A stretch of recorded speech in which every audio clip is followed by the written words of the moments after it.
Big Rig Kids, y'all. Are you ready? Let's go. Here come the Big Rig Kids. Roll with the Big Rig Kids. Let's fire the truck, take you to such amazing places with the Big Rig Kids. Those helpful Big Rig Kids. See how they give and grow and get to know amazing things. Learn with the Big Rig Kids, and you'll see how it is to have adventure days and hang and play with all your friends. Because the Big Rig Kids know what it is to live a most exciting and inviting life is positive. Welcome to another episode of Conversations with Grandma Polly.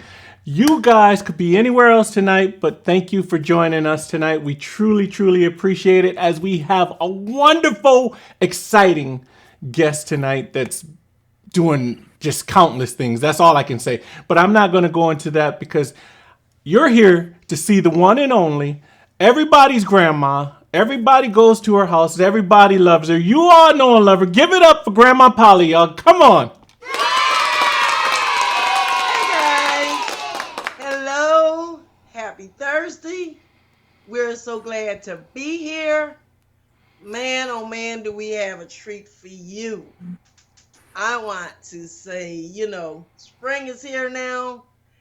And with spring brings Easter, spring brings proms, spring brings weddings, spring brings spring break. And what do people do, when this time of year hit? We get photographers for prom. We get photographers for wedding. We take plenty of pictures whilst on vacation. All of these things, and a lot of us has gotten to it. We got so used to our phones. We take those pictures with our cameras. We do videos with our cameras. Well, this evening we have a special guest here with us, and her name is Marley Canteen. I mean, just the awesome work, the awesome things that they have done.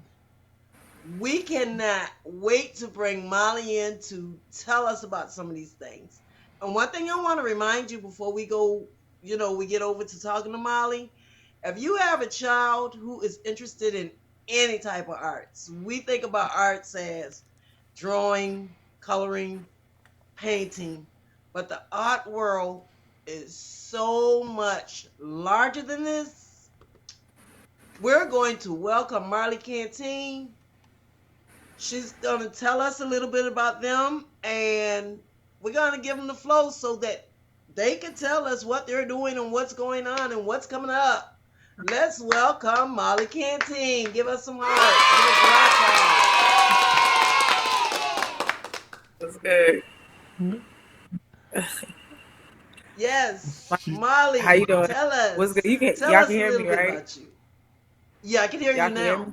All right, cool. Yes. Hey, how y'all doing? Great. Great. So y'all want me to give y'all a little rundown about me? Yes. Man, so I'm from Choppy, South Carolina. I'm based back home and in Virginia, Charlottesville, Virginia. I am a photographer and an artist. I like to identify myself as an artist, but I am a photographer as well. I do photojournalism work, editorial work. I do weddings, regular daily portrait lifestyle, concerts. I've had the opportunity to showcase my art, my photos in exhibitions, in galleries, and that was always a dream that I always wanted to do when I first started photography. So to get that opportunity in my career was definitely a manifestation for me. Um, so that's basically like what I do. I create work. My work is really based around, or should I say, the work that I do is, like John Batiste said, it's a spiritual practice. This is something that I don't, it's not something that I do. A lot of people think like, oh, you can make a lot of money. Yeah, you can make a lot of money, but I don't just do this for the money. Like, this is something that I do as a passion, and I feel like I wanted to be a representation of what I didn't have growing up. So back in 2019, I decided to like get a decision on what I wanted to do as far as career wise, and I chose photography. And then after that, it was just kind of like took off in a lot of ways after that. So I'm here now. I've been very consistent in it. I've had the opportunity to travel different places, see a lot of different places, meet a whole lot of different people through the work that I do, whether it's a client or whether I'm working on a job for freelancing, or even if I'm just like in my spare time. Like, this is something that I've always been consistent in doing. And I am also self taught. So that's a little bit about me. See, stop right there because you said self-taught. I'm going to Yes, ma'am. throw a little something in this. What you're doing now, you taught yourself. And I met a young guy who has an interest in writing books. And he's in college. And he says to me, he says, I'm in college because my mom chose this path for me, but my desires are writing books. Well, I never go against a parent and their child and whatever their decisions are. But I Mm-hmm. brought that up because so, a lot of times these kids go to college, which I do believe in education, Mm-hmm. but they don't go for the passion that they have. The choices they choose is based on their parents' decision. And to hear you say that this is a passion and a choice that you made and you're pursuing it. I mean, you've done so much. I've been following you. Where do we start? Because I want to talk about Africa and I want to talk about California and I want to talk about Oh Virginia man. and I want to talk about your shows. So, I mean, it's just so much. I'm going to throw it Yeah, out it there is a and lot. let you tell us from the beginning. So I moved to Charlottesville in 2015, and when I came here, I wanted to do something different. School wasn't for me, so I was one of those kids. Like, I'm not against education. Like, I support education. I wouldn't be where I am today if I didn't self teach and self educate myself on a lot of things. So I am very, very, very strong on educating. I just did it through self, kind of like what most parents do with homeschooling their kids. So when I got here in 2015, I was trying to get a feel of Virginia because Charlottesville is very culture shocking. That's when I kind of realized that I had a dialect. People thought I was Jamaican. I talked really fast, so my words kind of sound chopped up a little bit. And people even like tease how the way I talk at times, but then that's when I really realized like you have to leave from home sometimes to really see who you are and where you come from, and that's what my journey really was and how it ties into with Africa as well. So when I came in 2015, I really didn't have a clear vision. I was just like trying out Charlottesville, and then after being here for like 6 7 months, my video goes viral unexpectedly, with me asking Adele for free tickets to her concert. And then like after that, I'm this overnight internet sensation. Now I have all these people following me. I have all these people on my platform. And so I went through that process. And then like after that, over the years, I kept doing music. And I love music. Music is where my heart is. I grew up in the church. My grandma had me singing ever since I was a kid. That's where my heart is. But I have a passion for the arts in a different form. And I've healed and grown to learn that my passion is photography and videography. I like to be more behind the cameras and the scenes. So when my video went viral, that gave me a glimpse of what it would feel like. And I was just like, this not for me, this not the life.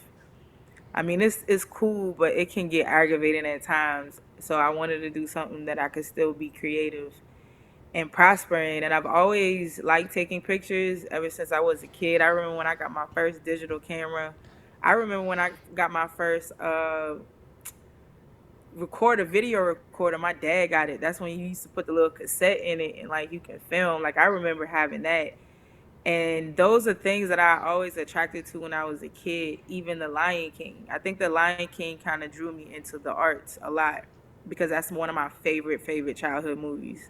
So after I got here in 2015, went viral in 2016, came back in 2000 and what, 19, no, 2020, summer 2020, I started with the camera. Well, in 2019, I started photography, but I did go to Africa in 2019 as well. And you were talking Tell us about about know, Africa.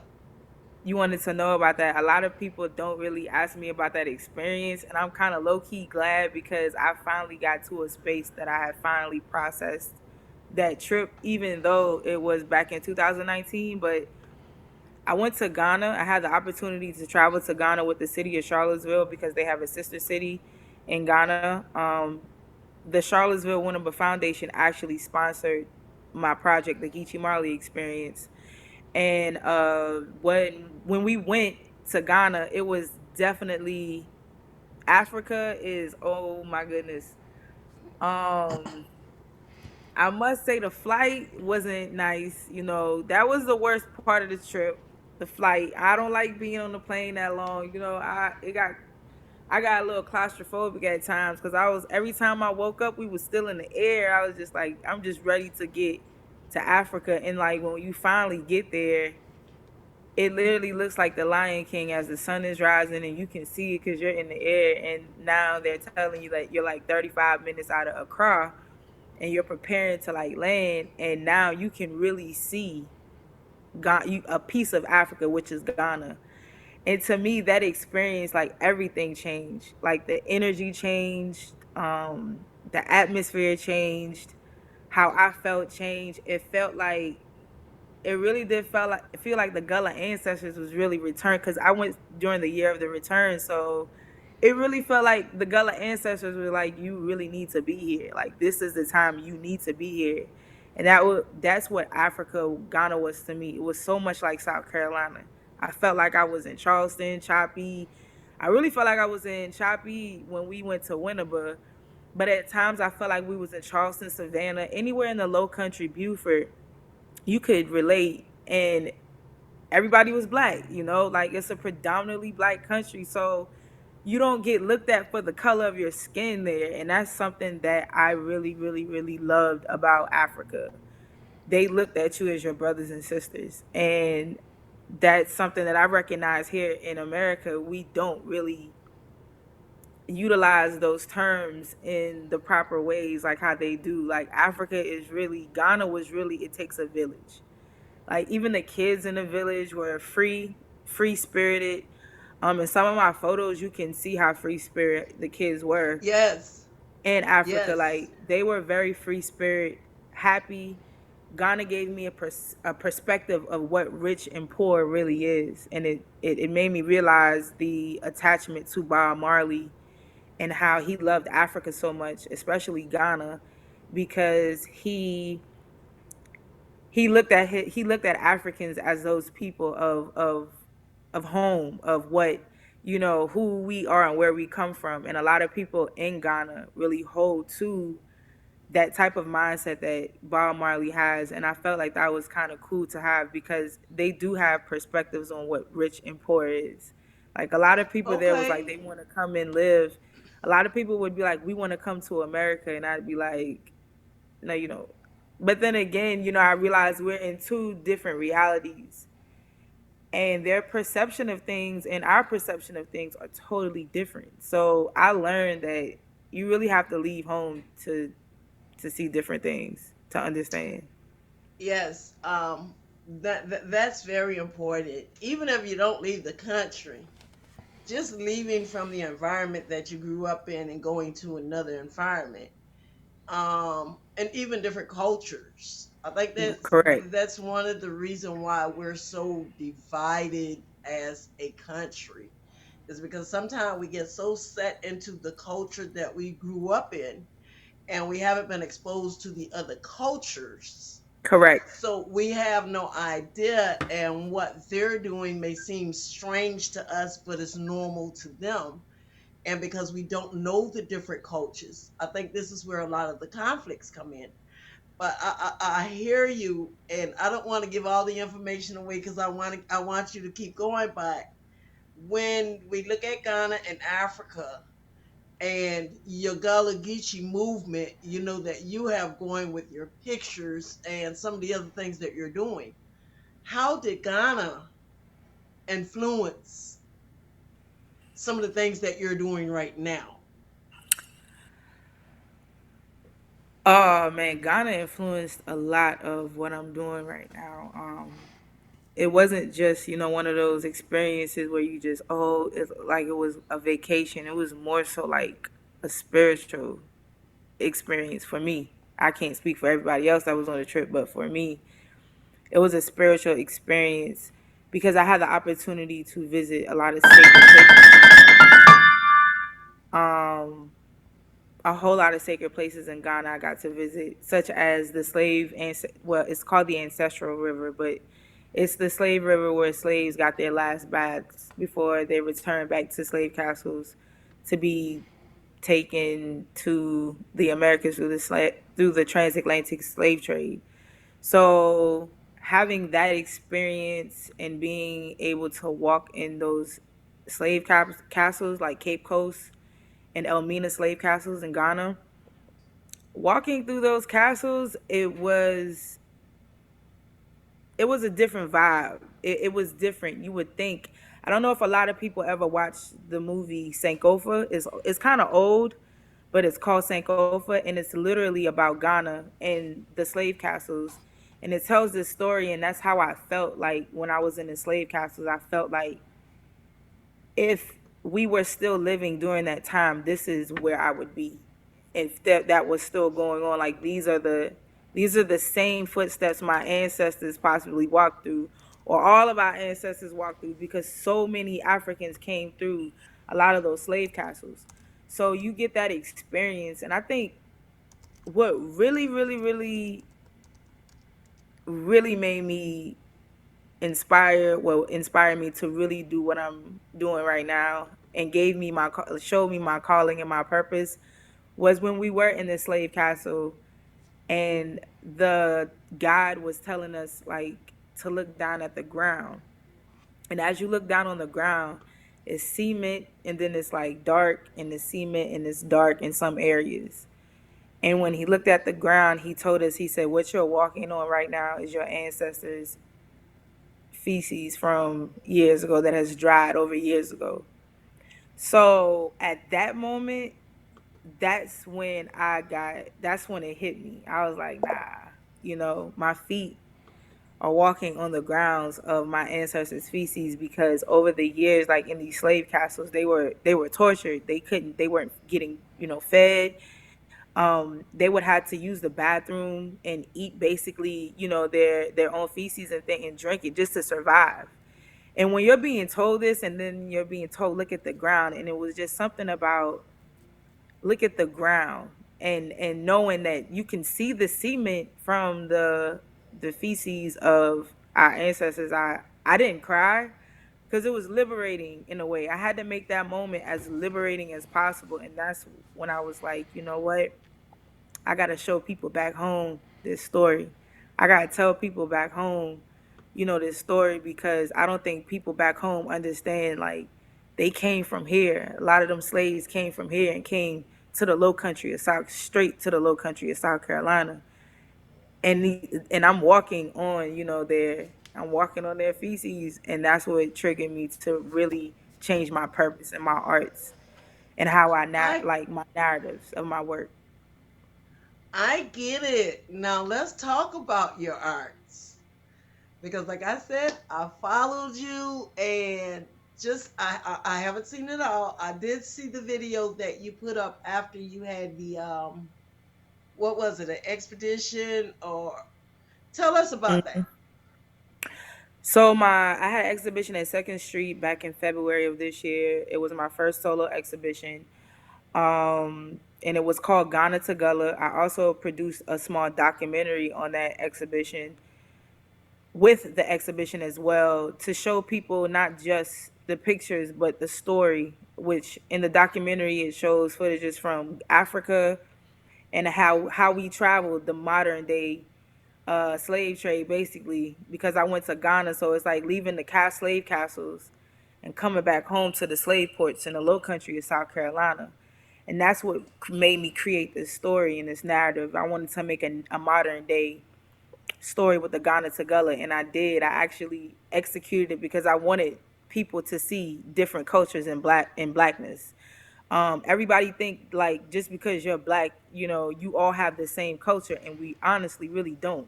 That's Right. false. People think just because you're black, we share the same practices and beliefs and cultures. That's not true.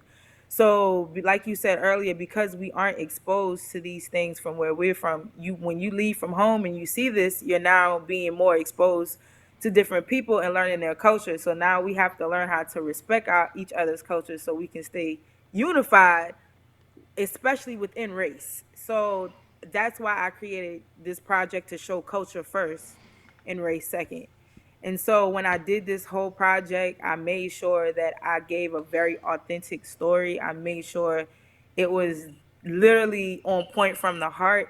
And even though it was my first time producing and creating a documentary, because I've never done this before, like I just did it. Me and my homeboy, I paid him to do it.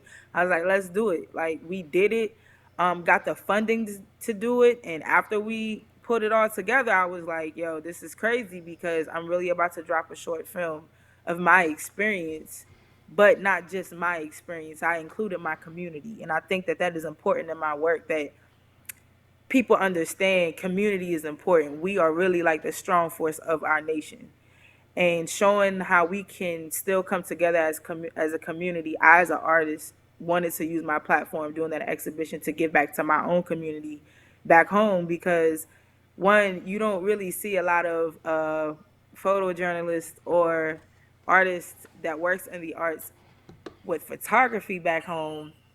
You don't see a lot of that representation, and I wanted to be that representation. I wanted to show kids, like, not just kids, but the people in the community, where you come from. Because in order to know where you're going, you have to know where you're come from. And that's how I created everything that I did. Pulled it off. It took a lot of work. And I would recommend anybody who's working on a project, I would totally recommend you stay consistent in it. Don't give up. Trust the process. I love that right there. I love that. And you answered that question, because that's where I was going to go next. Now, because we have children, like I said before, you have some who are interested in drawings, some are interested in painting, music, writing. There is so many different forms of the arts. But a Yes, it lot of is. times, parents, they kind of push this stuff to the side, and telling their children, no, you need to go in this direction because of this, blase, blase, blase. But if you see that these children have these, even if you don't see the talent in them, and they come to you and say, this is something that I'm interested in, give it a shot, because they can grow and develop in it, but they have to start with that interest. Correct. But when you stomp the interest or the dream before they even got started, you never know who you're stifling out. Right.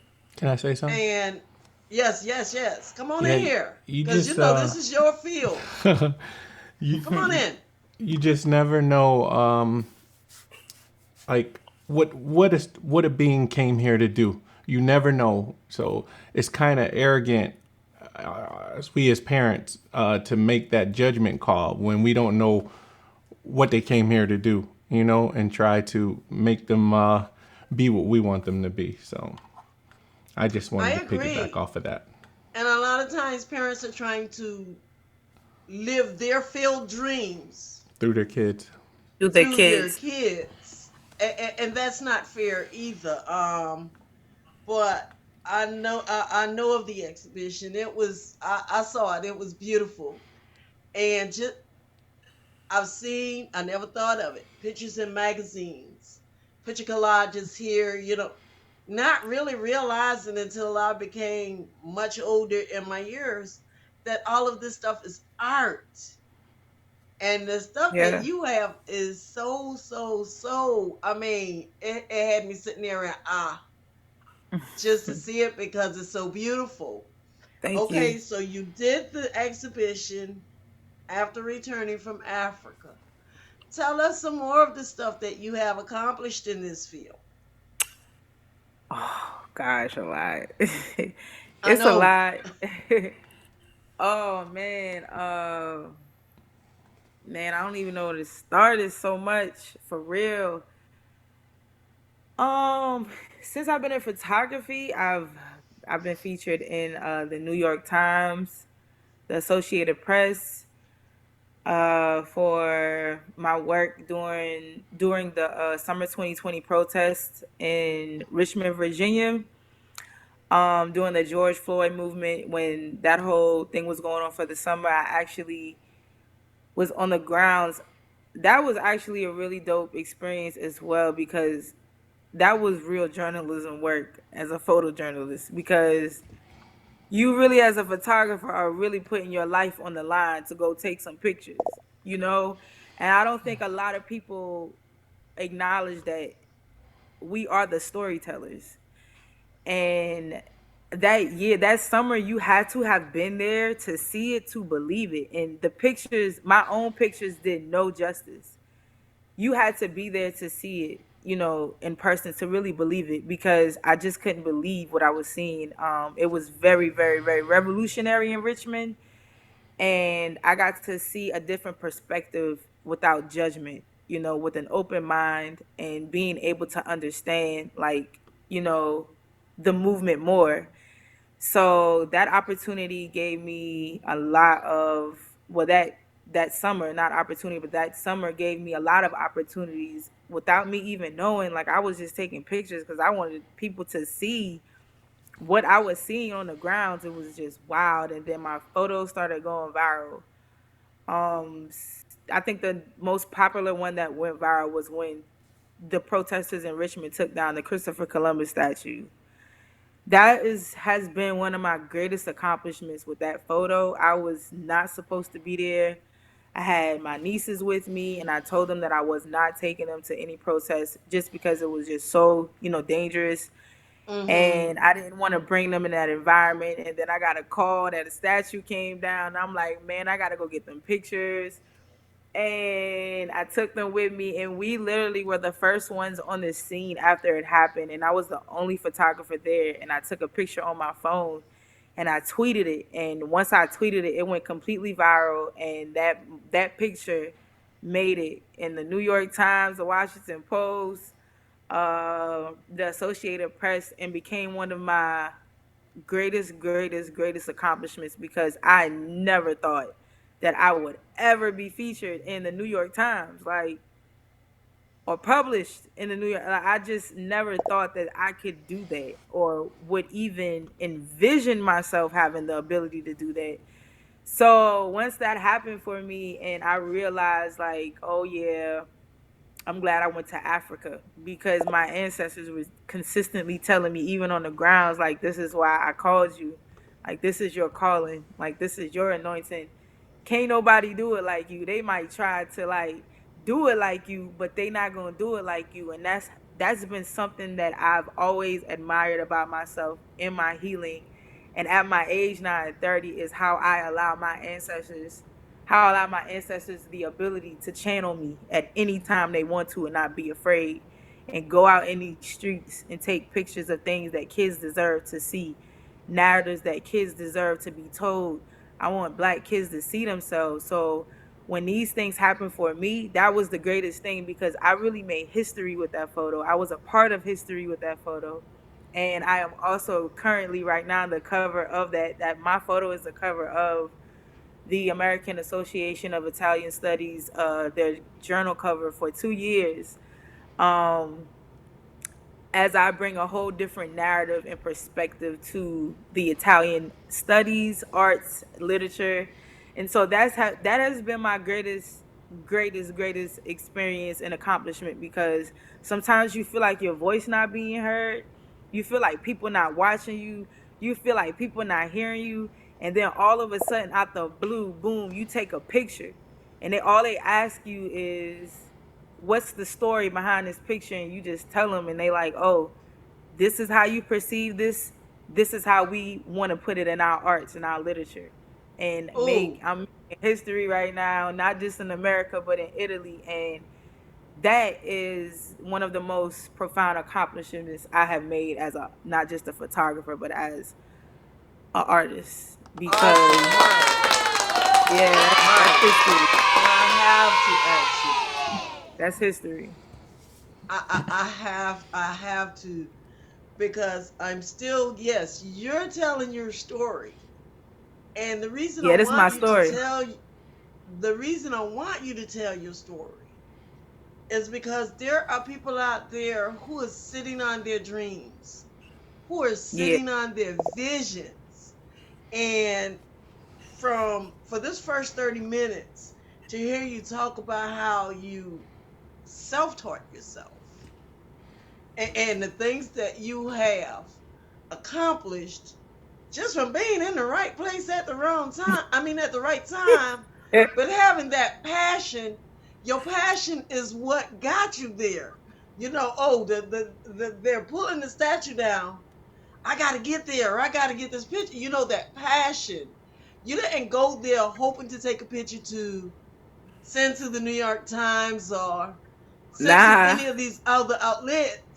It's just the fact that you stepped out on your passion and your dream, and you allowed everything else to fall into place. And Yeah, I this had to is the capture that moment. message.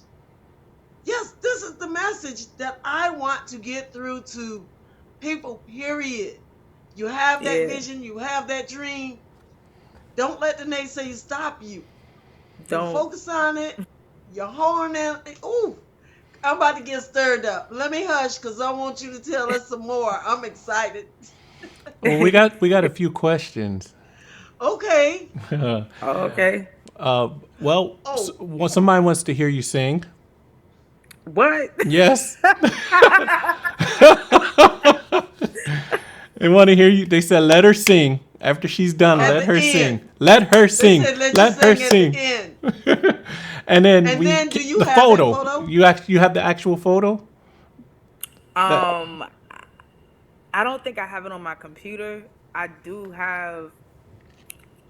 I may have it. I wish I had my journal. I was supposed to.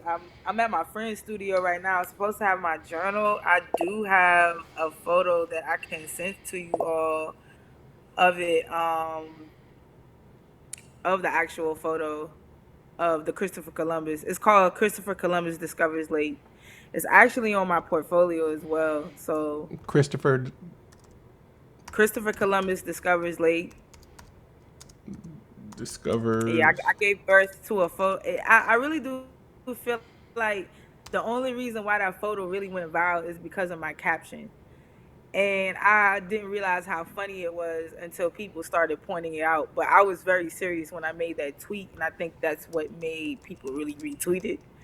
So the power of the internet is you got to be creative. I got to say that that's one thing I want to say to creatives, like be creative, like be yourself. I did that. I made that tweet authentically. Like I just tweeted it and was just like discover that lake, and boom, it goes viral. And I'm like, it's the caption.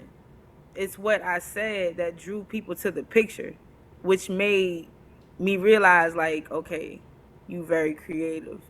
You're great. You're a great comedian, low key. But you can use your talent, so many of your different other talents, to draw people into your photos. And so that's why that moment was very profound for me, because I was just like, that was so authentic. I couldn't believe it. I was like, wow, these people really tore down the statue and picked it up and threw it in the lake across the street. I had to get a picture of that, I had to document that. That was something that I had. That's historical. So, That's very historical. is your picture with the statue in the lake, or Yes, it's a picture of the statue in the actual lake. Does Correct. it say racism? I see a few of them. Yes. Yes. Oh yeah, That is. Marley Nichelle. So I'm gonna actually put this up so people can see it. If you're okay with that. Okay. Yeah, that's cool. Okay.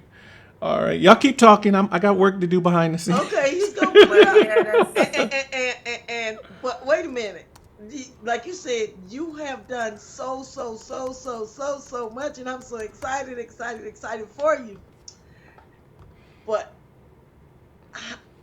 tell them how they can follow your page, because I saw you put up one not too long ago, and you know exactly which one I'm talking about. I sure am. I sure do know exactly which one you're talking about. Tell me how that came about. John Baptiste?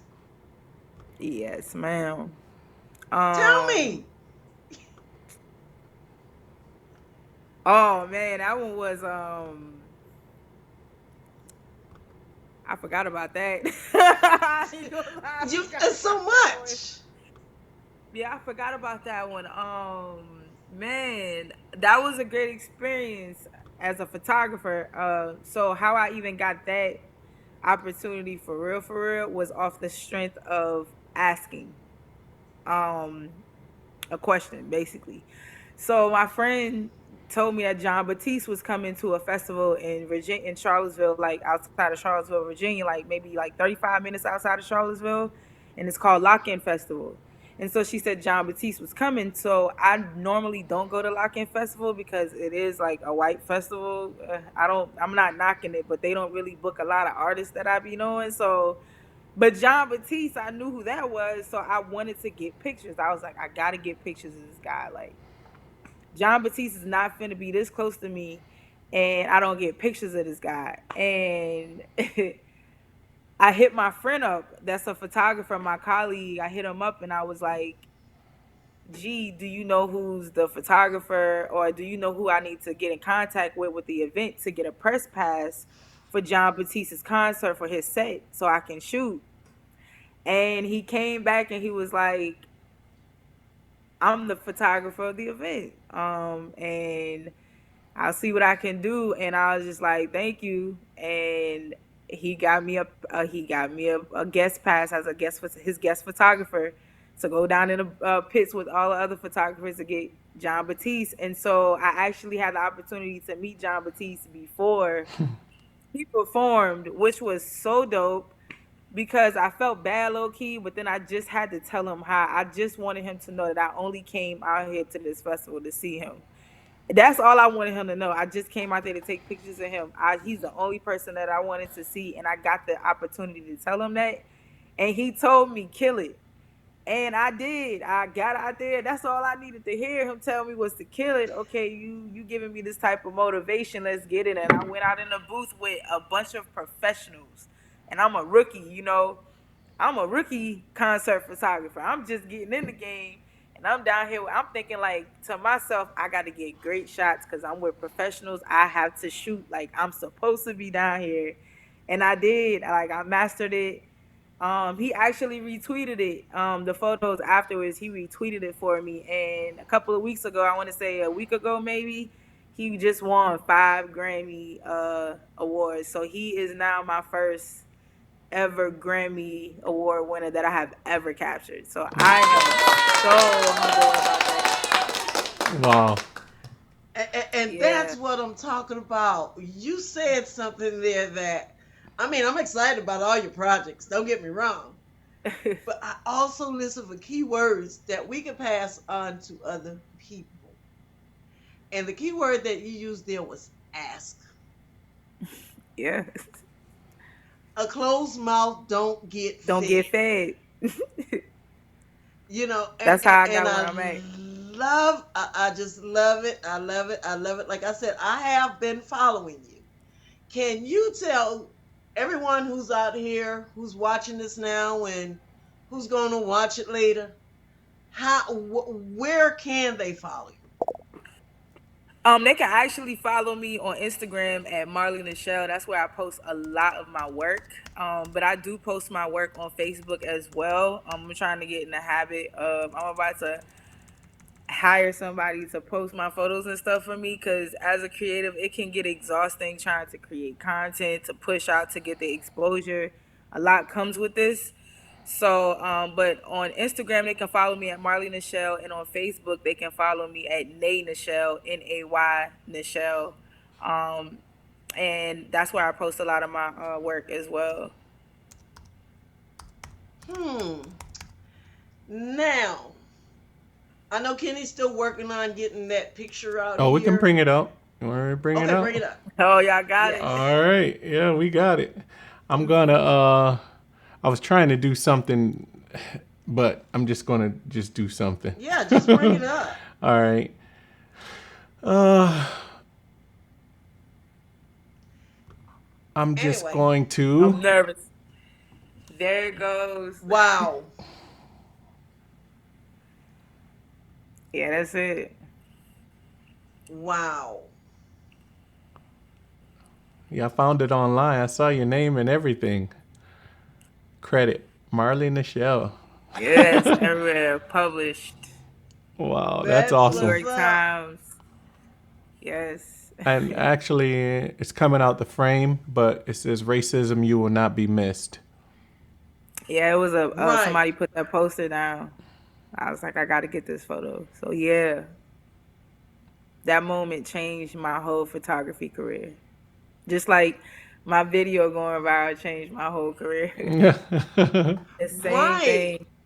It's the same thing. That energy. It's a consistency thing. So this night, like I said, I wasn't supposed to be there that night because I had some kids with me. I had my nieces with me, but they were even excited, even though we weren't there when the whole thing happened, and we were there for the aftermath. They were shocked. It was just dope seeing their reaction to it. They couldn't believe it. Like, they were shook. They were just like, this, I can't believe this happened. And they said, we were going to ask you, can you take us to a protest? And I was like, see, this is why I told them straight up I wasn't going to take them, because, you never know at a protest. They can take down a statue Right. today and they might not tomorrow. You never know. They're working around the police. So, you never know. You never know. And that's what was a great, great, great experience for me. Like, seeing community, that it's like sometimes it makes you wonder, like, do we really need the police? Because why can't we can just come together? And that's what that moment showed me. I was just like, the first protest, it was well over 3,000 people out there in Richmond. So I'm like, whoa, the whole community is out at this moment. Wow. And there's power in unity. Yes, there was a Um, lot of unity behind that photo as well. I don't want to give yes. off false narratives to the world and to make people feel like, I feel like the narrative behind that photo and why I had to be there to get it was I had to get people to see this, because it's a story behind Christopher Columbus. Like, I didn't even know Christopher Columbus was Italian until the American Association of Italian Studies reached out to use the photo for their journal, and I was just like, why Christopher Columbus? And so that's when I started learning more about him, and that's when I realized, like, okay, they want to try to reform his, like, not reform history, but like bring these narratives into history and talk about the abuse and the terrorism that Christopher Columbus brought to a lot of indigenous people. And I feel like that's why it was such an honor to be able to be there to capture that moment, because I called the people that took that statue down superheroes. I was intentional in the wording that I used when speaking on the people. I didn't call them thugs. I didn't call them criminals. I didn't call them, violent protesters. I called them superheroes, because to somebody, that brought them liberation, that brought them healing, that brought them empowerment. And for a lot of indigenous people, it did too. I also had a lot of indigenous people reach out to me because of that photo. I learned a lot about indigenous people and Gullah Geechee people because of that photo. You know, a lot of things came into connection and shows how we have always been unified as a group of black and brown people. We have always been ones to stick together. I don't know how over the years we have fell from that, but I realized like it is my job as a creative and as an artist to create these narratives, and that's why I got into doing producing films and small documentaries. I want to eventually create my own production team so I can produce my own narratives. Like that's my 10-year goal. Like it really is. That's why I work so hard. That's why I'm always doing something different. I'm always asking for opportunities, or I'm always most time I don't ask for opportunities. A lot of them, I'm gonna be honest with you, they have come to me. Because I like for my work to speak for myself. I was really influenced by a woman named Tina Davis and her gems that she has dropped on what it's like to be an artist, because she's about developing artists. And I realized then that music wasn't for me. I don't want to be an artist. I don't want to go through all of that. I'm like, that's not me. That's not my life. But I can apply those same gems and those same mechanisms in my photography career because it's still a form of art. You get me? And that's why I Mm-hmm. love the arts. You can do so many different things in it, and I use that. You can be she said you can be a jack of all trades, but you have to master one of them and be so good at it Mm-hmm. that people come to you.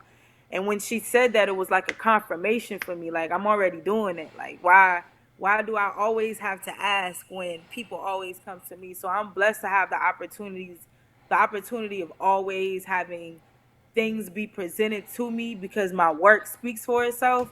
But I also love the fact that when I'm trying to learn something or learn more, I'm willing to ask. Or if I want to achieve a goal, I'm willing to ask if I need help achieving that goal. And that's what I've learned in my career as a photographer and an artist. It's not what you know, it's who you know. And if your skills are really good, people believe in you. If you're confident in what you put out and the work that you create, that's what carries you as an artist. So Mm-hmm.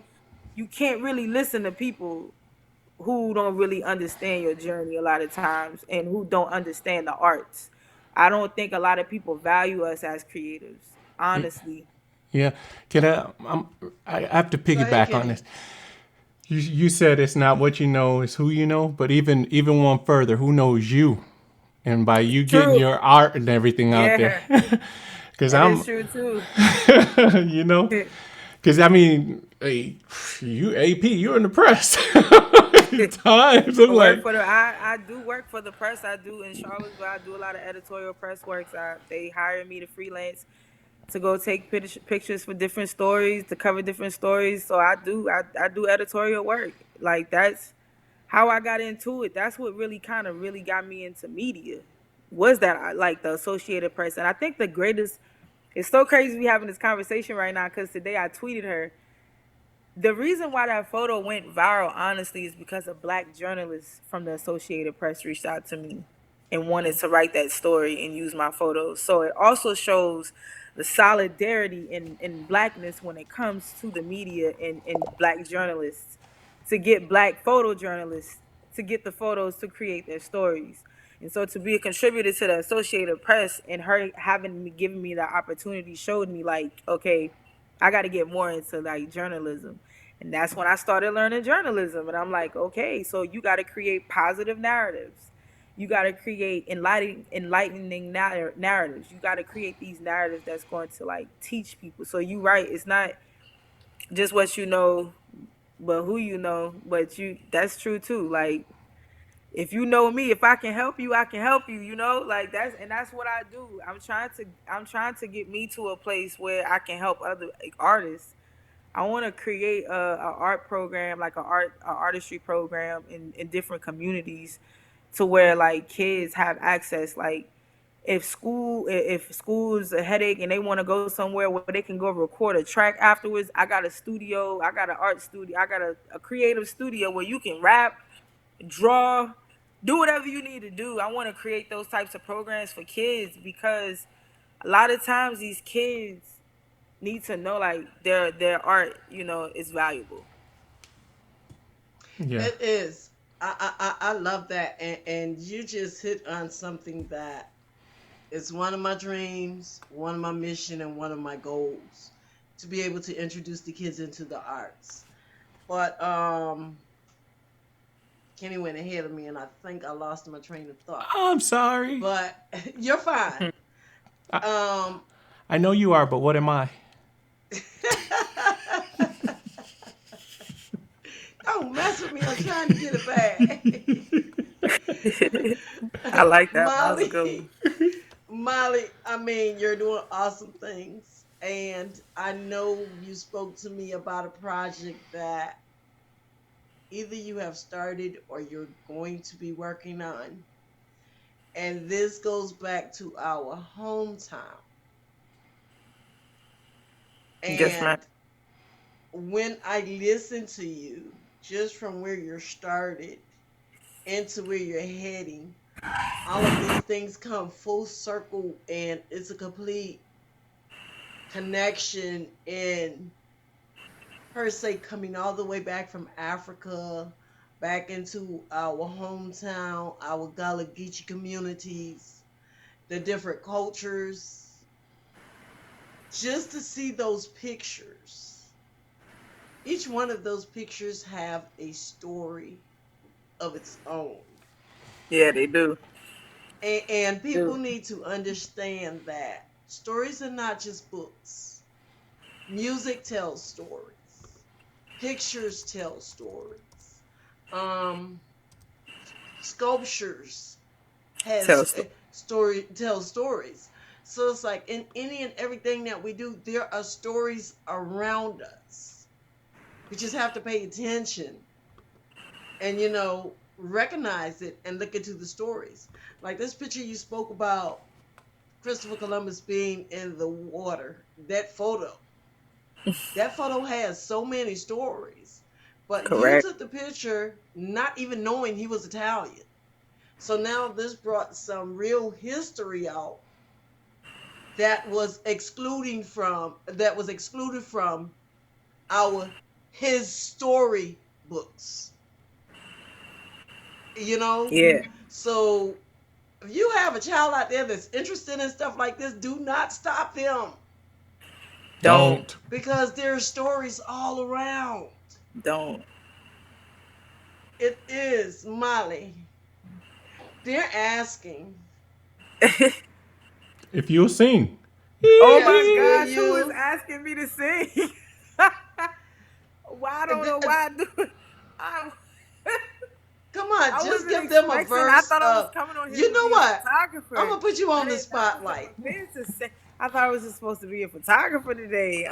Come on, let's Dang. grace us with your beautiful voice. Wait, I wait a don't even minute, know what to Kenny, sing. Molly, Like, because Adele, do the Adele song. even just oh about no, to say I can't do. even. I can't. I don't know. Oh Wait a my minute. God, I was not prepared to sing. Wait a I minute. was not prepared to sing. I'm sorry, y'all. I need to, but Molly, the only reason I'm pleading, I know it wasn't here, but you know what? Singing is an art too, and it tells a story. You don't have to Yes, sing the it whole is. song. Just give a verse. And I'm not gonna put you I out there like that. I'm just gonna tell you sing your grandmama's favorite song. Let's what grace is her with that. okay? What is I Is don't this her even know grandma? my grandma's favorite song. Oh my gosh, what is my grandma's favorite song? Help her out, Renee. I haven't seen Miss Linda in Okay. forever, but I what would my grandmother sing would be a good question. That would have been a uh, better one because I don't know what her favorite song is. Amazing Grace. Okay. Gosh. All right. Show me the way. Somebody said, "Show me the way." Show me the way. Yeah, sing "Show me the um, way." I think I'm gonna do. Think I'm gonna do Amazing Grace. I Okay. think I'm gonna do Amazing Grace.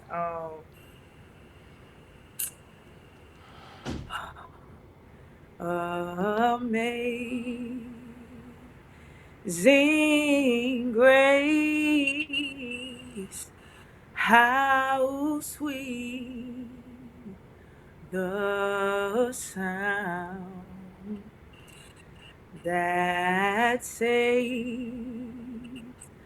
a wretch like me. I once was lost, but now I'm found. Was blind, but now I see. Okay, Now y'all gotta give her some hearts. Give her man. some hearts, hearts, hearts. Let's Give stop Molly putting me some on the spot. hearts. Give Molly some hearts. Y'all keep those hearts coming. Honey, you did your thing. Girl, Yeah, I appreciate y'all for you having me on here, and I really do appreciate you, Miss Renee, for reaching out to have me on your show. Not to just tell my story, but I really, really, really want people back home. I love where I come from. Everywhere I go, I tell people like it ain't no place like Choppy, man. Like I love being from Georgetown. I love to be this representation for my home. A lot of people when we first started, when we made had the conversation about parents not allowing your kids to live out their dreams. I'm not a parent, and gosh, I'm glad I'm not a parent. Who? Because I don't have kids. But what I will say is I have a love for children, and I have a 2-year old niece who's like been my greatest motivator since she's entered into this world. And Stokely has really showed me how to be fearless, how to be confident, how to be unapologetic about who I am. And she also taught me that it's okay to make mistakes and, be human. And it's crazy how a child can influence you so much in your work to make you go so hard. And I realized, like, too, I want my little sister, I want my nieces, my nephews, and not just them, but all kids from back home to really see, like, never let anybody box you in or put you in a box. Never let people tell you, and this is the thing too about being from a small town. When you're from a small town, you never think that you can go any place bigger than that. And I realized I never thought that I would go to Africa. It's interesting because I've always dreamed of going to Africa. I never thought I would ever have the opportunity to go to Africa. And it was the first country outside the United States that my mom went to. And I always said, I was like, man, my mom went, that's the first place outside of the country my mom went to. She went to Africa. When I want to go, that's the first country out the country that I want to go to, Africa. And man, full circle for me. So I want that for my little sister. I said I want my little sister to be the first one in her generation to go to Africa. I want her to be able to dream big. I want to pass these types of legacies down so that kids can see like you can do anything that you really truly put your mind to do if you do the work. And I don't want people to think that all of these things that I have going on for me just came because I got lucky or I got blessed or any of the thing. It literally is from getting up every day, working to make it happen, having to be on social media all the time, pushing your work and just trying to push your art and your creativity. It comes with a price and it takes dedication and consistency. So everything that I have is literally what I have manifested for myself and to create my own legacy, because a lot of people tell me like they thought I was going to be a preacher like my grandma, but my grandma and we different. We're very different, but we alike. But I see I may not be a preacher in the ministry of, the church, but I am you have your ministry. a form of arts You, in my own yes. spiritual ministry and what I do. And I love the fact that kids look up to me because that is my constant push. Like these kids, don't nobody got to care about my work. These kids love the fact that I go out here and I make things happen. So that's something that I'm really grateful to have you all be able to have me on here to give this back to my home. And I am also currently right now the project you was talking about that I'm about to start working on. So I have a lot going on right now as far as like work because I have a lot of opportunities coming in while running a business and doing like my own projects that I want to do. So I do a lot of work. I'm always on the go. I'm always on the road. I'm always working on a project. But by the end of the year, I plan to have a script and a write up of a documentary, a small documentary that I want to film on Choppy High School. Um, this idea came to me years ago because I always used to be like, man, Choppy is the best high school, man. Like, people up here look at me like I'm crazy when I said my HBCU life was in my backyard. Like, I can't relate to black people up here. It's so amazing coming from where I come from. It being in Charlottesville really showed me like I'm proud to be from Choppy and a product of Choppy, Georgetown County, because we technically kind of like still a little segregated, you know what I'm saying? But we have a lot of black spaces and I don't have that here. And I need a lot of people back home to understand that like when you are in mostly white spaces and that's your day-to-day life every day and you don't have these black spaces, it teaches you a different perspective, but it also is a moment that I use to utilize to learn. And that's why I am where I am. So the representation that I am for like back home is not just for people back home. A lot of people up here in Charlottesville also look up to me because I'm not from here, but they know my struggle and they know my story and how I persevered through to just get to where I'm at. So I don't ever want people to think that this is something that's easy. I don't want them to think that it's something that comes overnight. I don't want Right. people to look at my success as a form of something that, oh, like I can't do that, like only this person, only I can do it. Nah, I never saw myself being in the New York Times. I never saw myself being in any media outlets ever. I never saw me being who I am in my creative arts be acknowledged in big media outlets. That is something that I want kids back home to understand. Like, you can do whatever you want to do. Just put your mind to it. Just go You for it. you are so right. And I appreciate your honesty because even and it's about you today, but just even me as a author, which is another form of artistry. You know, people will say, "Oh, that looks so easy," or "You make it look easy." No, they see the finished product. They don't see the work and the Yeah. sacrifices They don't know the that go process. into it. But when you have Process. that passion, Yeah, you gotta have the that passion. passion, You have to, and you have to believe in yourself. Like I gotta keep yes, repeating myself when I say that because I'm gonna be honest. When I did my exhibition for the Geechie Marley experience, I originally didn't have a plan for a documentary to be a part of it. Someone mm-hmm, told me I should get somebody to document me, documenting the project, me doing my project. But I was like, nah, I can just get somebody to help me make a whole documentary for me, help me do that. uh-huh, And that's when I realized, like, okay, I gotta create a budget. You know, it's a lot behind this. You gotta crowd fund, you gotta get donations, raise money. I was grateful to reach my budget. I originally had a $10,000 budget, but we changed it to 15,000. And I was sitting here thinking, like, how am I going to get $15,000 to get this project done? Like, where am I going to get $15,000 from? Like, how am I going to do this? I got a year to get this done. Like, how am I going to do it? And so I had to get on the grounds. I had to work. I had to talk to people, figure out. I had to apply for grants.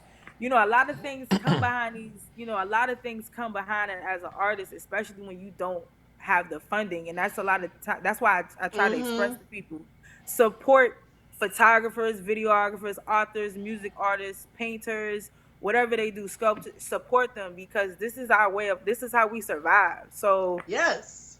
when you're trying to put a project together, it's like the first time I did it, I did not think that I would be able to even reach my $15,000 goal, but I did it with 7 sponsors.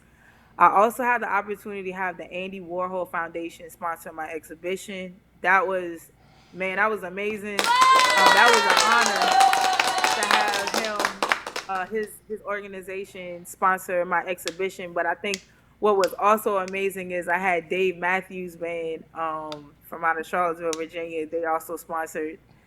If you don't know Dave Matthews, he's a rock Yeah. man. It's from the 90s. Yeah, Right. Dave got some good music too, but he's cool. But you're not in the 90s. You were still in single digits. Well, I mean, but I listen to. I'm an old soul baby. You know, I'm an old school kid. So I did. You know, I'm a Dave Matthews fan. I just never knew he was from Charlottesville until I learned that. And then when I learned that, I was like, okay, like Dave Matthews is from Charlottesville. So yeah, We got to I have you had. back on Oh, definitely. 'cause That's what I I was gonna. I got a million questions for you right now. But Yeah, Wait, that's what I was gonna say. We thank you. You know, I mean, she done gave the spew and wind it up and everything else. And we need to go into kind of closing this, Kenny, because we're gonna bring you back again, Marley. yeah, All because right. Well, you know, I'll be working, so you gotta just let me know at time. You know, hit me up. We'll work it out. You know, we'll get it together, but we definitely have to bring you back. So, Kenny, I'm gonna let you go with your finals. Then I'll come in and close it out, and then we'll go from there. I just want to thank you, Marley, for taking time out of your schedule for joining us today and bringing us all of Problem. this beauty, this insight, this inspiration, this love. I could go on. You want me to keep going on? You just I feel you're such a wonderful being, man. Your spirit I emanates appreciate it. through the screen. It's emanating all around the world. And thank you so very much for allowing us to share this moment with you. I Thank also you.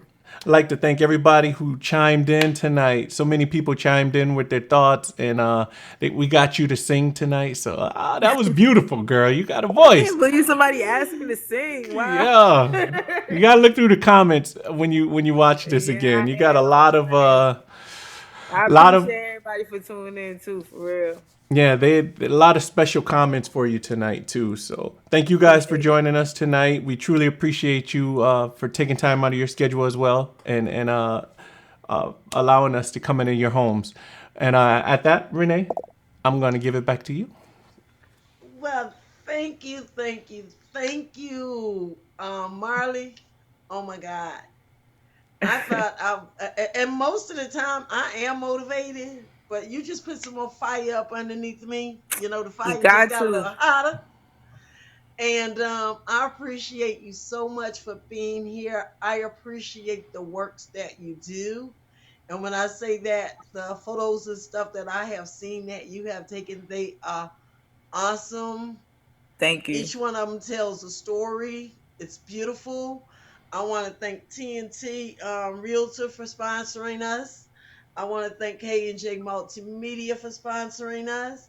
And most of all, I want to thank the people out there in the audience who took time out of their busy schedule this evening to sit here and join us and conversate with us.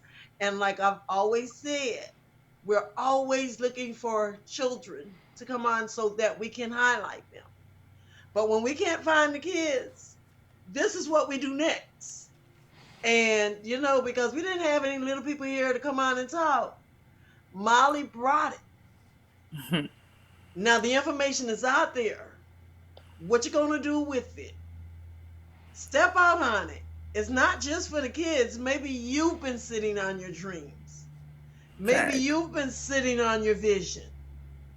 Hopefully, everything that was said here today, encourages you. And on that note, thanks everyone again. We will see you next week. Facebook Live, 7 o'clock. Conversations with Grandma Polly. Next Thursday, 7 p.m. Facebook Live Conversation with Grandma Polly. You never know who's going to be here until we put it out on Mondays. So check us out and tell a friend. Thank you guys. Have a great night. Peace out. Here come the big rig kids, roll with the big rig kids. Let's have fun here to try to you to such amazing places with the big rig kids. Those helpful big rig kids. See how they get and grow and get to know amazing things. Learn with the big rig kids, and you see how it is to have adventure days and hang and play with all your friends. Because the big rig kids know what it is to live. The most exciting